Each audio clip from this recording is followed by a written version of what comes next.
Isang malaking dagok ang bumalot sa komunidad ng basketball sa Pilipinas matapos pumanaw ang isa sa mga pinakainaabangang batang atleta ng bansa.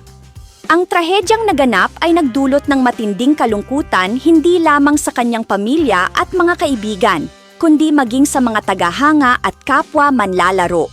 Kinilala ang nasawing atleta na si Rene Clert Bobet Baterbonia, 19 years old.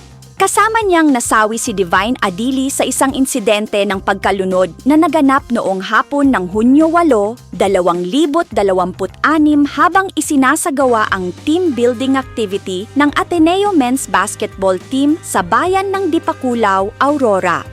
Ilang araw lamang bago ang trahedya, opisyal nang naging bahagi si Baterbonia ng Ateneo Blue Eagles matapos siyang lumagda sa koponan noong Hunyo 4. Inaasahan sana siyang magiging mahalagang bahagi ng programa ng Ateneo sa ilalim ng veteranong mentor na si Coach Tab Baldwin. Bago pa man siya mapabilang sa isa sa mga pinakatanyag na collegiate basketball teams sa bansa, nakagawa na siya ng pangalan sa larangan ng amateur basketball. Noong palarong pambansa 2025, pinangunahan niya ang Davra A basketball team sa makasaysayang pagkapanalo ng kanilang unang gintong medalya dahilan upang tanghalin siyang most valuable player ng torneo. Nagpatuloy ang kanyang mahusay na paglalaro sa sumunod na taon.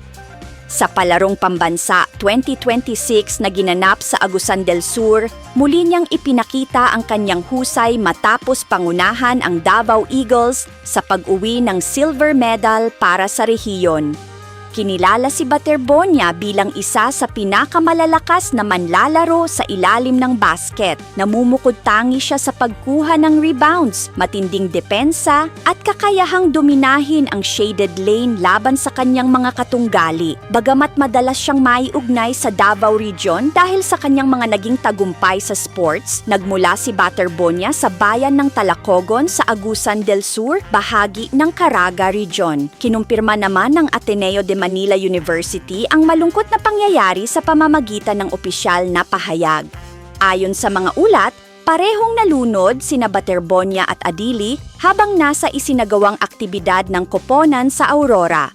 Sa Davao Region at Caraga, patuloy na inaalala si Baterbonia bilang isang huwarang atleta na nagbigay ng karangalan sa kanyang mga kinatawang rehiyon. Para sa marami, ang kanyang dedikasyon, sipag at mga nagawa sa basketball ay magsisilbing inspirasyon sa susunod na henerasyon ng mga kabataang nangangarap na makilala sa larangan ng sports. Samantala, nagpaabot ng kanilang pakikidalamhati ang libu-libong netizens, basketball fans at mga personalidad sa sports sa social media. Marami ang nagpahayag ng kalungkutan at panghihinayang sa maagang pagkawala ng isang kabataang atleta na puno pa sana ng pangarap at posibilidad.